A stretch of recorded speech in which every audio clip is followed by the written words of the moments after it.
So there is this difference between intrinsic value, which is really reflecting the economics of the business, and then the market price, which ultimately matters in the first place to the licensors.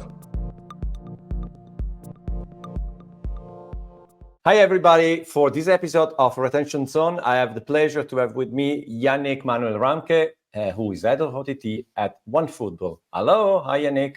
Hey mate. How are you? I am doing absolutely well. Looking outside of the window here in Berlin, Germany, weather getting better, getting out of this dark period of the year, light at the end of the tunnel, can't complain at all. So tell me a bit about yourself, your professional journey until now, and then let's dive deep into some media and streaming economics. No, absolutely. So yes, as you said, at this point in time, head of OTT at OneFootball. What does it mean? OneFootball actually is often considered a new kid on the block, technology first, and all of these kind of things into Gen Y, Gen Z.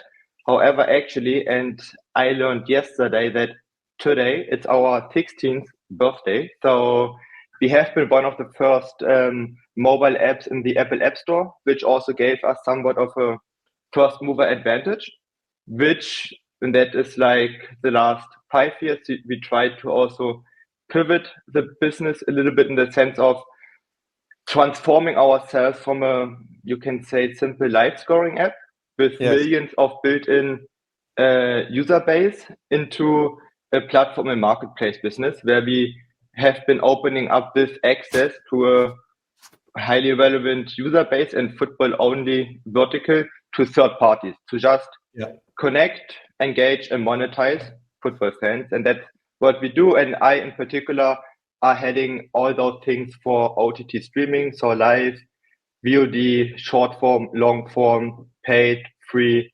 All of these models are possible for content owners, whoever they are, connect with our audience.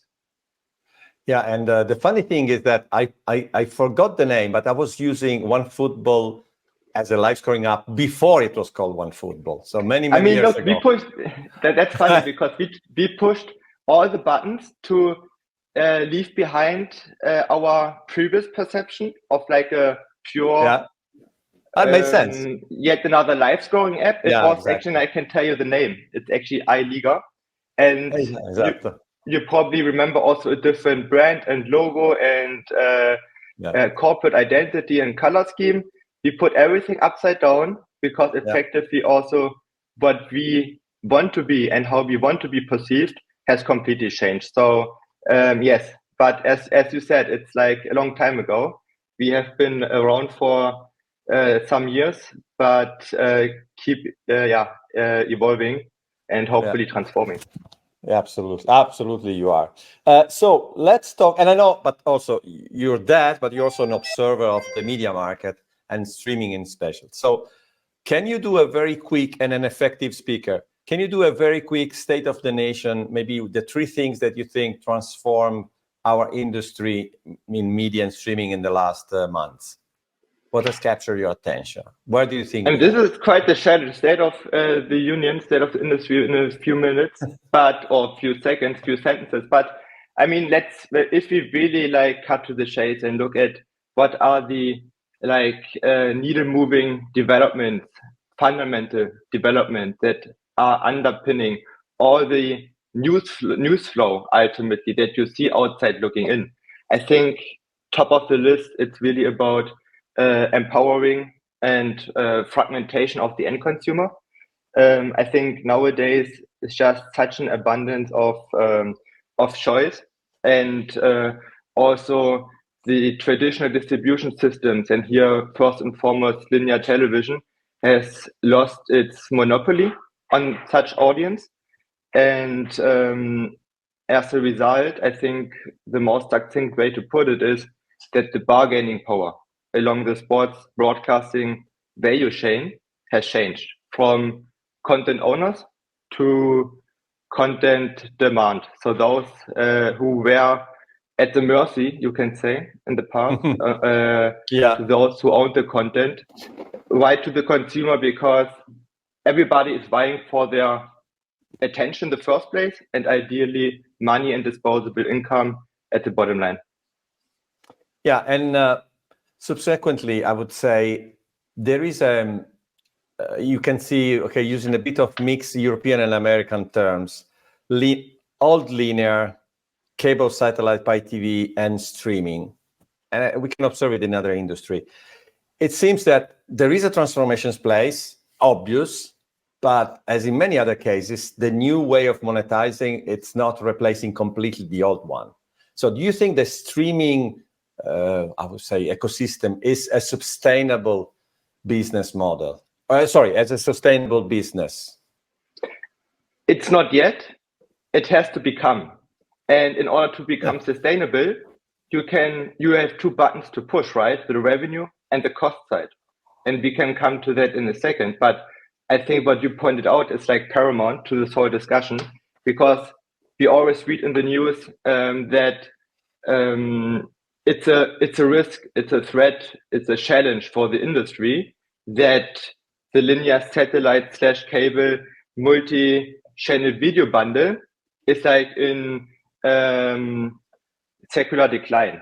But why is that the case? Or like, why is that a threat? And I think you are getting to it with the traditional multi-channel video bundle has been the most powerful revenue engine ever invented.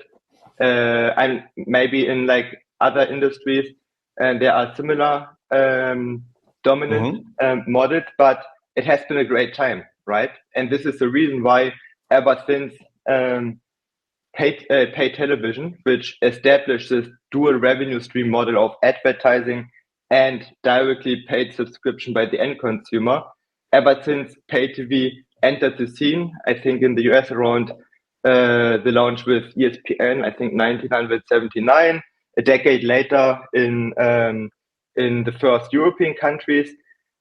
That was the reason why the rights fees have gone up from bottom left to top right ever since. It was driven by this model, which was tremendous. And looking at the current unit economics of streaming, there's just a monetization gap between those two models, even though the streaming model, and here also importantly, we talk about the business model of streaming. We're not talking about the technology, two different things, right? But that the business model and revenue model of streaming is just not up to par, quote unquote, or in parentheses yet, which is the challenge, because end consumers are increasingly shifting from this old to the new distribution system. See, I think as you were saying that, I was visualizing there is clearly, if you want, a revenue map. No, so what you're saying is the first to get in trouble, the first to have a challenge have been the media groups in the ecosystem, because this is where they're starting to say, okay, we cannot monetize what we did before, but these people want us to pay the sport rights at the same level as before, right? On the other end, it has been a bit counterbalanced, but more competition, right? And I don't know if you have a comment on the latest media rights deals. I think US is going a bit in some direction, and Europe is a bit in another direction. So US, clearly very different sport structure with the leagues and everything, but clearly their big tech is buying massive rights and doing things differently. In Europe, it's more Sky, it's more traditional, the latest, top football leagues. What do you think? No, absolutely. And I think key here is that there's a difference between intrinsic value and market price, right? As you said, market price still. And I think this has been the case, that is the case, and will continue to be the case, is primarily driven by competition. But the intrinsic value will catch up at some point onto the market price. And the intrinsic value, meaning if I invest as a licensee into IP, I can in the long run only pay what I earn.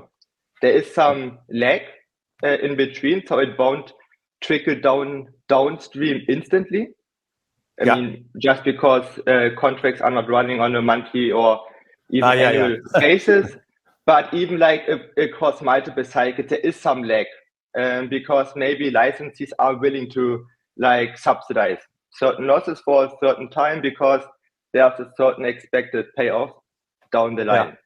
So there is this difference between intrinsic value, which is really reflecting the economics of the business, and then the market price, which ultimately matters in the first place to the licensors.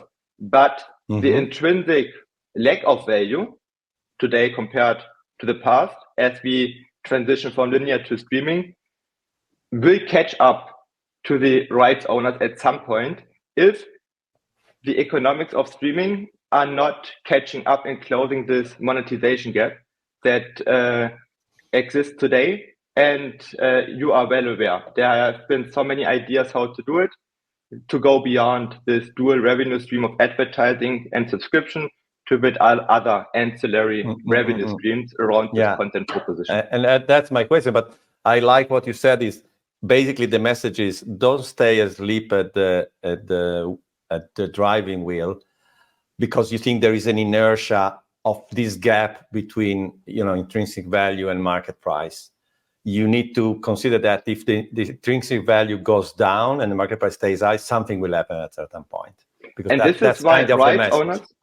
And this is why rights owners should have the biggest incentive to put their licensees in the best possible position to generate a return on their investment.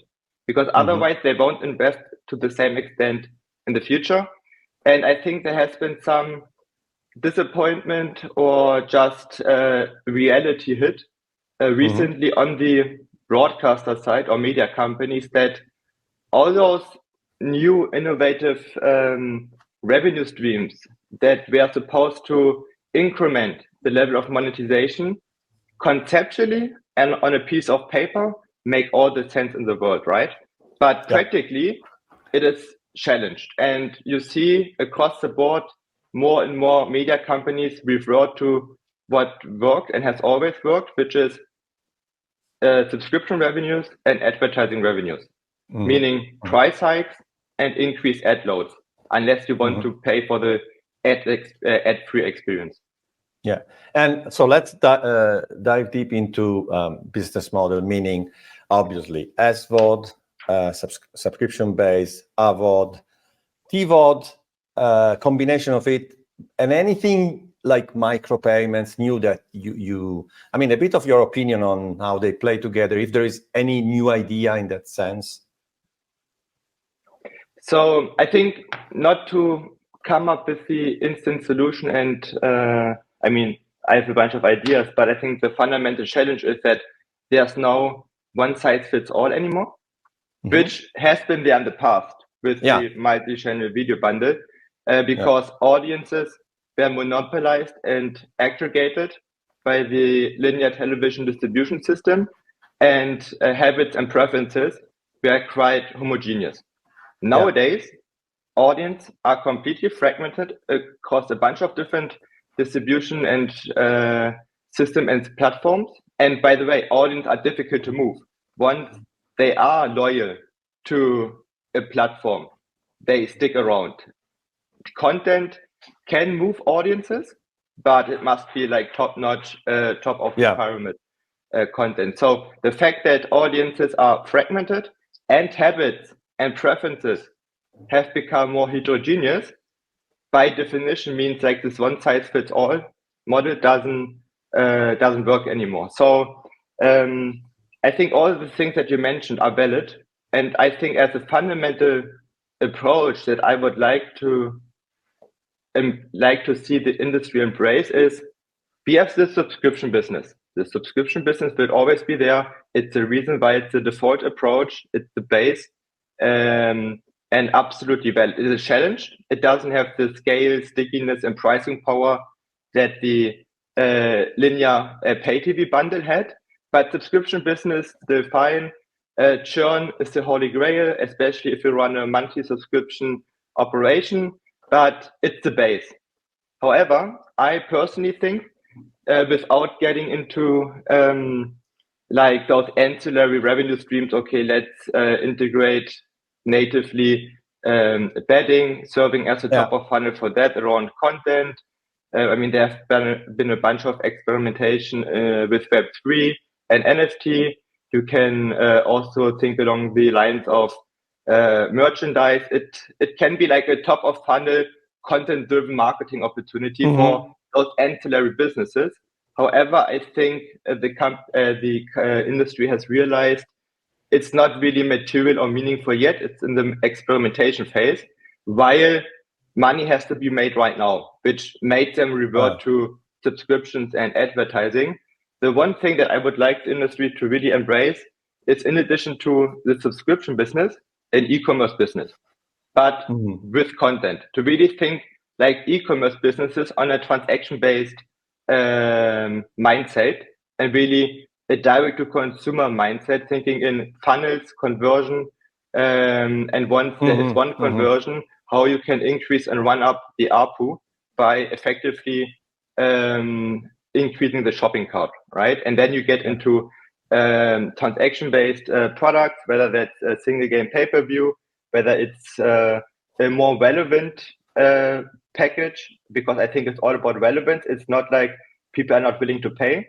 They just want to feel good about what they pay for, or microtransactions. So I think it will be a coexistence and an additive coexistence between the subscription business, which needs to be optimized, and an e-commerce business that is complementing ultimately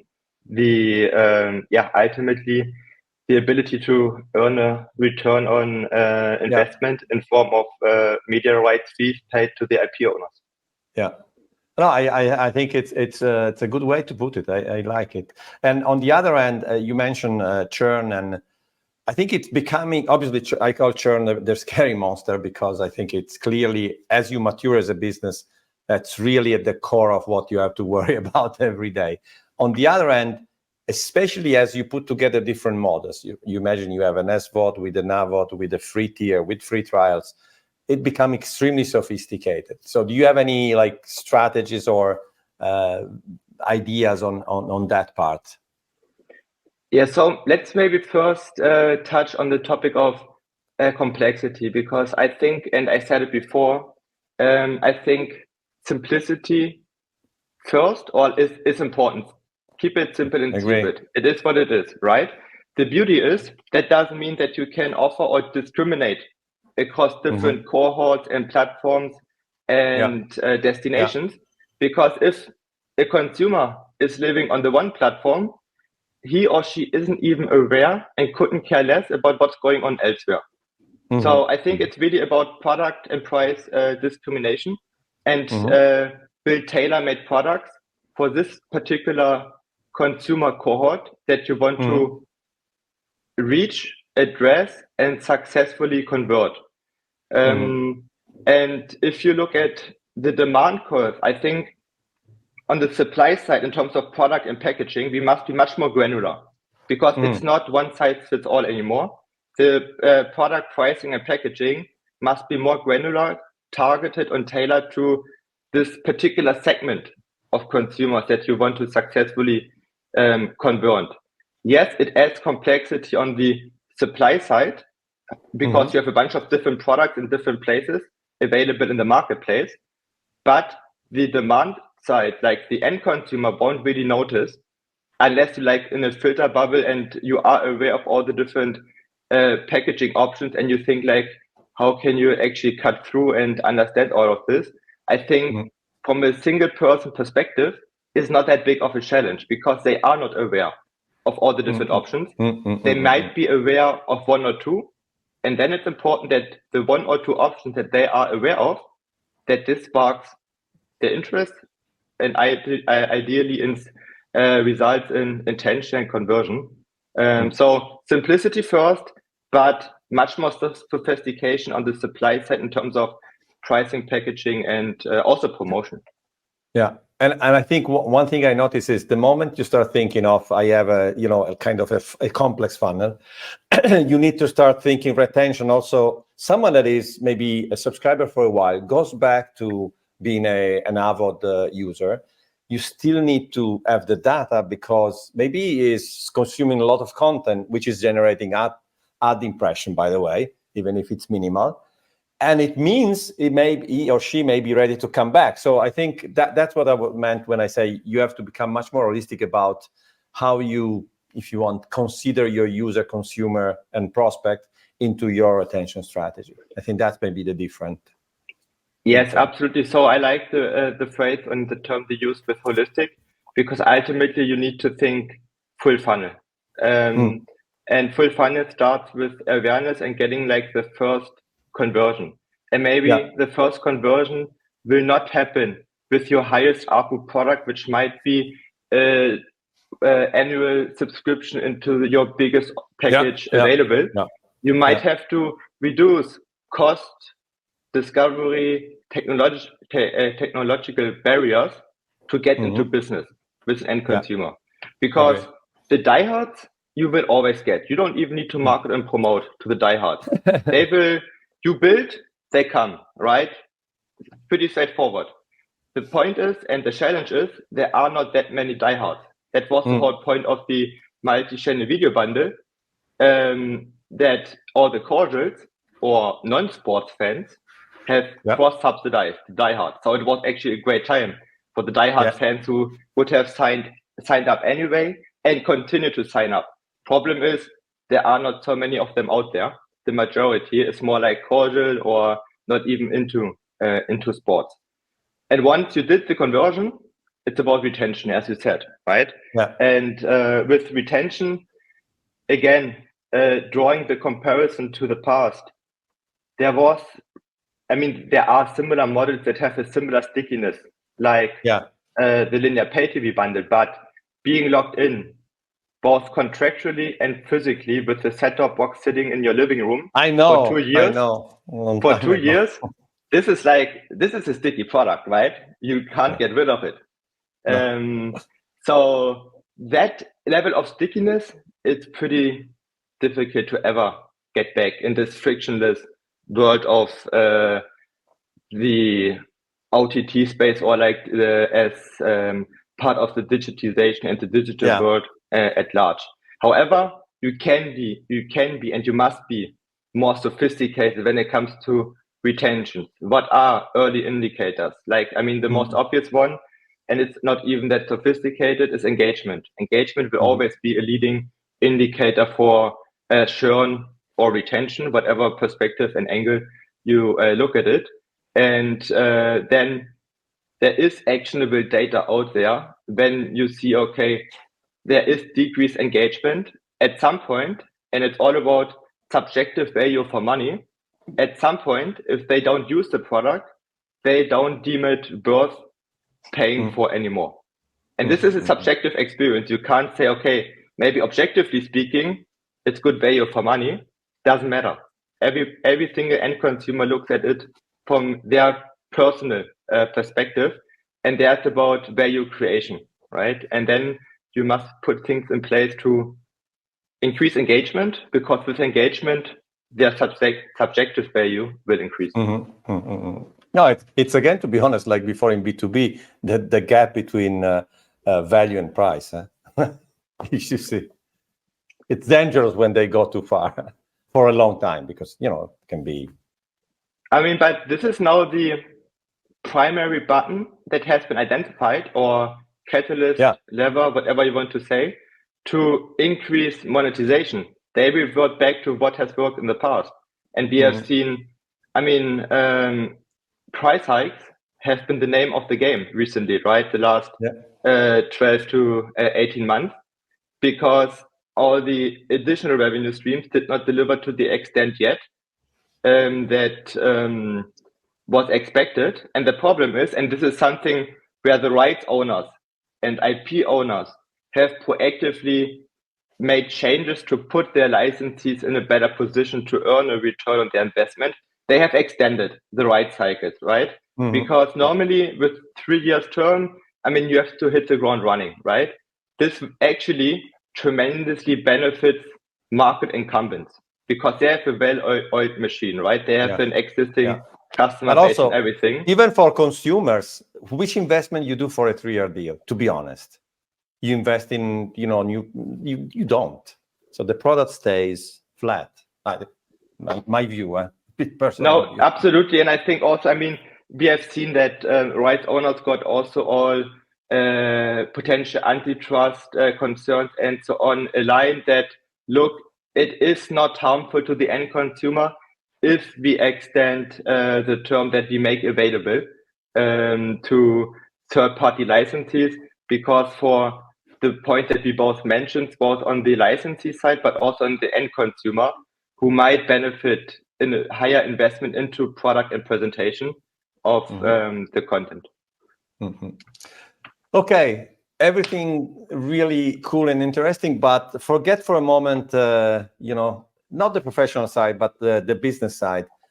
My last question is, what is your ideal, if you want, landscape as a consumer? So what would you like to have as a consumer? Don't say everything for free, because that's obvious. No, that's like wishful thinking. I know. And it's fair enough, right? I think it's really about simplicity and relevance ultimately. And what it means, like short term or short to midterm, is that we will see much more non-exclusivity in the marketplace, because a single licensee will never be able to address all segments of the market to the same and best extent necessary to like grow the overall revenue pie, which should be the ultimate objective of the IP owners, because this is ultimately what matters to them, media rights income.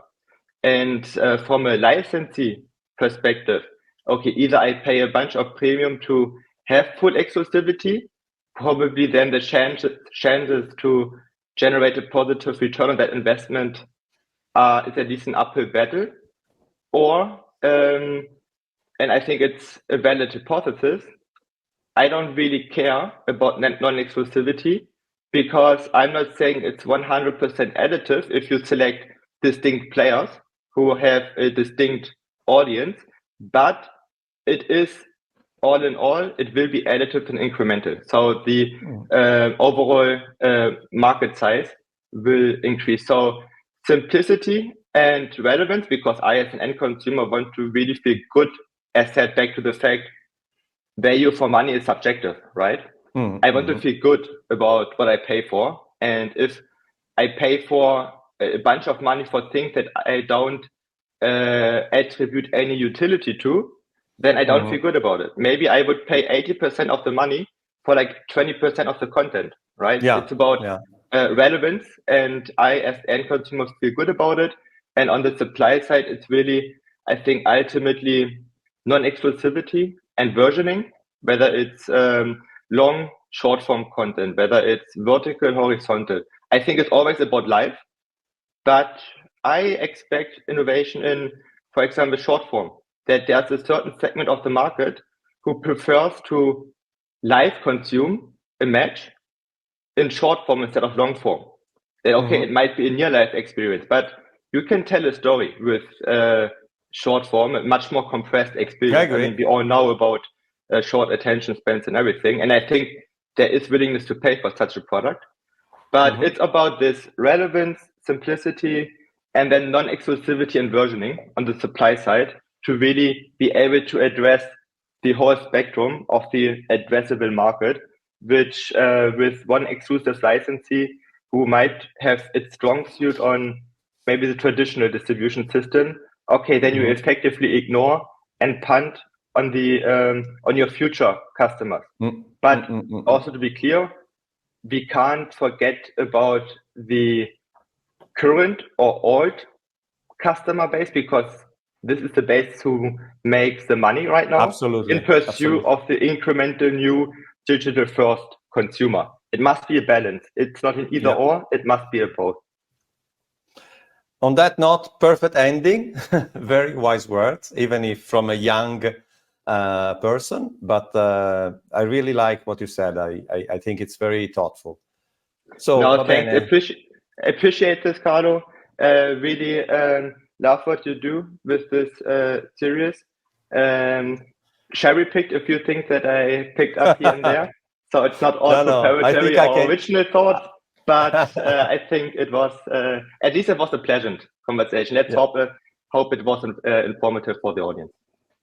Absolutely. Thank you, Yannick.